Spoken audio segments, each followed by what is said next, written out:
नमस्कार दोस्तों, welcome to strengthening the Bharat. दोस्तों, जब भी हम टीचर्स डे मनाने जाते हैं तब हमें बचपन के दिन याद आते हैं, हमारे टीचर्स याद आते हैं कि उन्होंने कैसे हमें हमारे लाइफ में हमारे उस समय में जब हम स्टूडेंट थे तो वह हमें गाइड किया, हमें नई वैल्यूज़ ऐड की, नई डायरेक्शन दी, समय समय पर गाइड किया।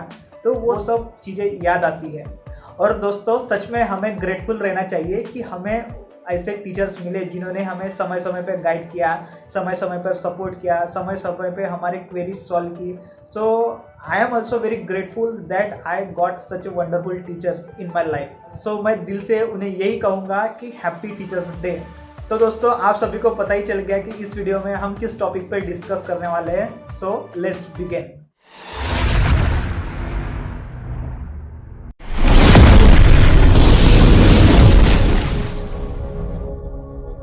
दोस्तों, 5 सितंबर 1888 को जो हमारे सेकंड प्रेसिडेंट ऑफ इंडिया और first vice president of India रह चुके हैं, माननीय श्री सर्वपल्ली राधाकृष्णन सर, उनके जन्मदिन पर हम टीचर्स डे को सेलिब्रेट करते हैं। क्या आपको पता है, जब उनके स्टूडेंट्स उनका बर्थडे मनाने के लिए गए तो सर्वपल्ली राधाकृष्णन ने उन्हें कहा कि अगर आप मेरे बर्थडे पर 5 सितंबर को मेरा birthday as a teachers day करके सेलिब्रेट करेंगे तो ये मेरे लिए बहुत प्राउड मोमेंट होगा, मैं बहुत प्रिविलेज फील करूँगा। तो उसी समय से मतलब 1967 से उनका बर्थडे यानी 5 सितंबर as a teachers day celebrate किया जाता है। दोस्तों, टीचर कोई भी हो सकता है। जब बच्चा पैदा होता है, जब बच्चा जन्म लेता है तो सबसे पहले उसके लिए उसके माता पिता उसके फर्स्ट टीचर होते हैं। जब वो स्कूल में एडमिशन लेता है तब जो एक्चुअल टीचर्स रहते हैं, जो उनको पढ़ाते हैं, गाइड करते हैं, वो उनके टीचर्स बनते हैं। तो ऑफकोर्स टीचर्स भी टीचर्स ही होते हैं। उसके बाद हमारे फ्रेंड्स, फैमिली, जो फ्रेंड सर्कल है, कलीग्स है, वो जो हमें समय समय पर गाइड करते हैं, वो भी एक टीचर का रोल निभाते हैं।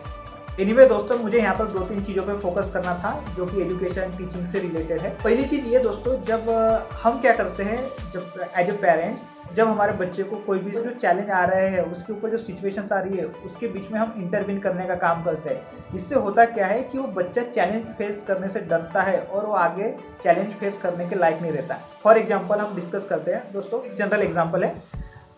मान लेते हैं कि बच्चे को स्कूल जाने को देर हो रही है और उसकी मदर किचन में खाना मतलब टिफ़िन पैक कर रही है। तो बच्चा क्या करता है कि जो उसके शूज़ रहते हैं, शूज़ की जो लेस बांधता है, और तो लेस बांधने में उसको बहुत डिफ़िकल्टी आती है। मतलब एज उसके लिए एक चैलेंज रहता है कि उसको लेस बांधना नहीं आता। तो ऑब्वियसली उसकी मदर का फोकस उस अपने बच्चे की तरफ ही रहता है कि मतलब उसको कौन सी डिफ़िकल्टी आ रही है करके। जो शूज़ के लेस बांधने के लिए उसकी मदर और बच्चे को हेल्प करती है। ये 1-2 दिन की बात है तो कोई प्रॉब्लम नहीं दोस्तों, लेकिन अगर यही चीज़ कंटिन्यू होती रही, 2 से 3 दिन हो गए कंटिन्यू, मतलब डेली की एक्टिविटी हो गई, अगर वो मदर अपने बच्चे को डेली हेल्प कर रही है शूज़ के लेस बांधने में, तो जो बच्चे के सामने जो चैलेंज था कि ये शूज़ के लेस बांधना, वो बच्चा तो चैलेंज को एक्सेप्ट ही नहीं कर पाएगा और वो ऐसे चैलेंज से दूर भागेगा क्योंकि उसने चैलेंज फेस ही नहीं किया। और इसकी अपोजिट साइड क्या थी दोस्तों, अगर मदर ने फोकस किया रहता कि नहीं, बच्चे को कुछ भी हो जाए उसको उसके हाथ से ही लेस बांधने को दिया जाए, आज नहीं तो कल वो बच्चा लेस बांधना सीख सकता था। लेकिन हम कंटिन्यू इंटरवीन करते हैं।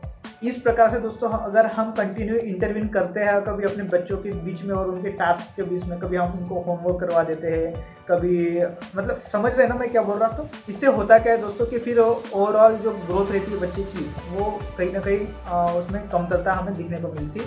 इसके ऊपर सोल्यूशन यही है दोस्तों कि पेरेंट्स ने अपने बच्चे को चैलेंज को फेस करना सिखाना चाहिए। और दोस्तों, दूसरी चीज़ मुझे ये डिस्कस करनी थी कि देखिए क्या होता है जब हम बच्चों का एडमिशन स्कूल में कराते हैं, ठीक है, बच्चों को किताबें लेके देते हैं, बच्चों को स्टेशनरी लेके देते हैं, हर चीज़ जो स्कूल में लगती है वो चीज़ हम बच्चों को प्रोवाइड कराते हैं, फिर भी हमें ट्यूशन की ज़रूरत क्यों होती है। मेरा सवाल यही है कि why we need a tuition, why we need a extra classes. दोस्तों, 2-3 चीज़ें हो सकती है कि स्टूडेंट्स को ट्यूशन की ज़रूरत क्यों पड़ती है। पहली बात कि students are not learning in the school, मतलब बच्चे स्कूल में पढ़ाई ही नहीं कर रहे या बच्चों को सीखने को नहीं मिल रहा है, ये एक रीज़न हो सकता है। दूसरा रीज़न ये हो सकता है कि teacher are not interested in the teaching, teachers are not interested in teaching, मतलब टीचर्स का इंटरेस्ट ही नहीं है पढ़ाने में, ये दूसरी चीज़ हो सकती है। या तीसरी चीज़ ऐसी भी हो सकती है कि जो क्वालिटी ऑफ एजुकेशन है जो स्कूल में हमें मिलना चाहिए वो बराबर नहीं मिल रहा, या बच्चे की बराबर पढ़ाई नहीं हो पा रही है ना। या फिर एक ऐसा रीजन भी हो सकता है कि और टीचर एक्चुअली अवेयर होंगे कि जो उनके स्टूडेंट्स है वो एक्स्ट्रा क्लासेस ले रहे हैं, मतलब एक्स्ट्रा क्लासेस ट्यूशन्स में ले रहे हैं, तो फिर हम ज़्यादा क्यों फोकस करें लर्निंग पे। अगर मैं स्कूल में कम भी पढ़ाया तो कोई इशू नहीं होगा। तो ये भी एक टीचर्स के माइंड में सवाल होता होगा। दोस्तों ये जेन्युइन सवाल है। अगर देखिए, अगर कोई बच्चा ट्यूशन ले रहा है, मतलब एक्स्ट्रा क्लासेस जो कि स्कूल में ऑलरेडी पढ़ा चुके हैं, फिर भी वो एक्स्ट्रा क्लासेस ट्यूशन क्लासेस में जाके पढ़ रहा है, इसका मतलब क्या होगा कि स्कूल में बराबर पढ़ाया नहीं जा रहा। फिर स्कूल का यूटिलाइजेशन क्या है, स्कूल में अच्छे से पढ़ा नहीं रहे हैं और हम एक्स्ट्रा क्लासेस बाहर से ले रहे हैं, तो स्कूल का पर्पज क्या है, what is the purpose of school. जहाँ पर स्कूल में बच्चों को पढ़ाना चाहिए, जहाँ पे स्कूल में बच्चों ने पढ़ना चाहिए, नॉलेज गेन करना चाहिए, लेकिन हम स्कूल को छोड़ के बाहर में एक्स्ट्रा क्लासेस लगा रहे हैं, क्यों? सवाल है क्यों।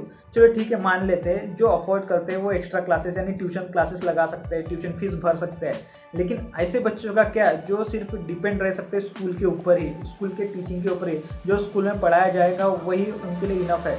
फिर ऐसे बच्चों ने क्या करना चाहिए, वो तो ट्यूशन क्लास भी नहीं लगा सकते।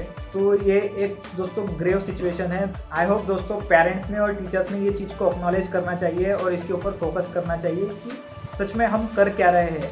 दोस्तों 2019 में प्रथम फाउंडेशन ने एक एजुकेशन के ऊपर में रिपोर्ट निकाली थी, मतलब कि हर साल वो एजुकेशन पे एक रिपोर्ट निकालती है, annual status on education report. 2019 में उन्हें बताया था कि around 57 to 58% students of class 8 are not able to read, are not able to solve basic maths. तो विचार करने वाली बात है कि मतलब आधे से ज़्यादा बच्चों को जो क्लास 8 के बच्चे हैं, क्लास 8वीं के बच्चे हैं, उन्हें बेसिक मैथ नहीं आ रहे हैं, साधारण से पढ़ नहीं पा रहे। तो what we are doing, that is the question.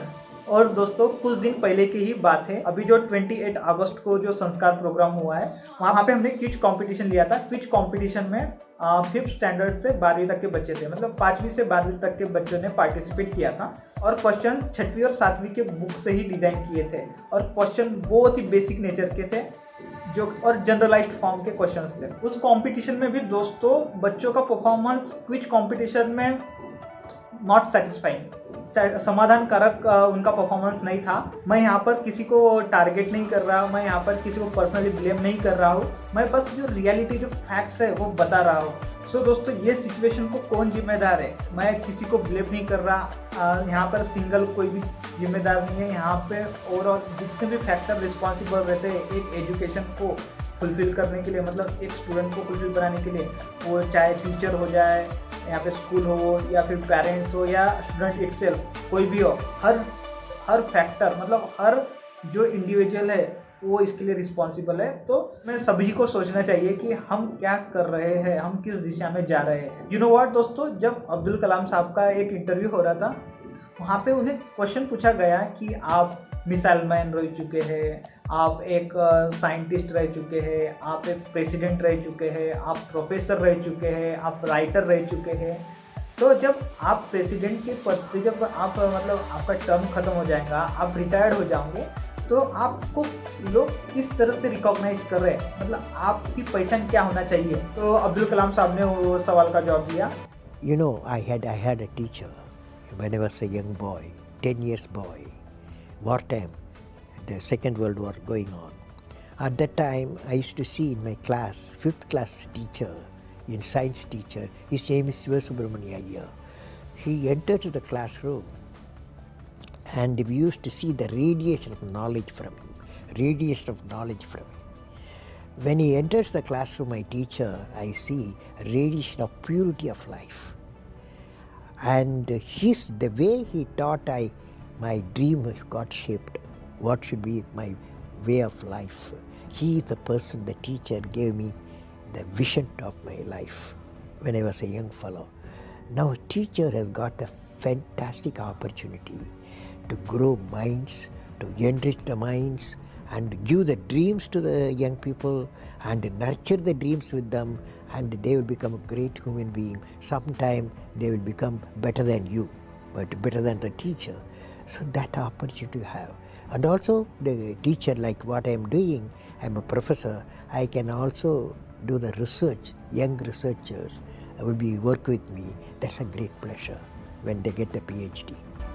और दोस्तों हमारे पीएम नरेंद्र मोदी जी ने भी टीचर को संबोधित करते हुए बोला था कि teaching is not the profession, it is jeevan dharma, it is the way of life. उन्होंने बोला कि teachers determination and sincerity will shape the destiny of the nation as they are laying the foundation and the building block of the society. दोस्तों अगर society को आगे बढ़ना है, if the society has to progress, teachers must always be 2 steps ahead of the time, and they need to understand the changes happening across the world and prepare the new generation accordingly by arousing curiosity in them। दोस्तों हमारे समाज में एक गुरु का स्थान भगवान के समान है। सो दोस्तों टीचर्स ने भी अपने स्टूडेंट्स ने भी अपने टीचर्स की रिस्पेक्ट और रिगार्ड करना चाहिए, और ये ऐसी ग्रेव सिचुएशन को मद्देनजर रखते हुए अच्छे स्टेप लेकर आगे बढ़ना चाहिए। सो दोस्तों जो भी हमने यहाँ पर डिस्कस किया है, so don't take it personally but take it seriously, so we can get off from such a situation very fastly. So thank you very much for watching this video. अगर आपके मन में कोई डाउट है, कोई सवाल है, तो बिल्कुल मेंशन कीजिए कमेंट बॉक्स में। Till then be happy healthy. Aamir Shaikh signing off।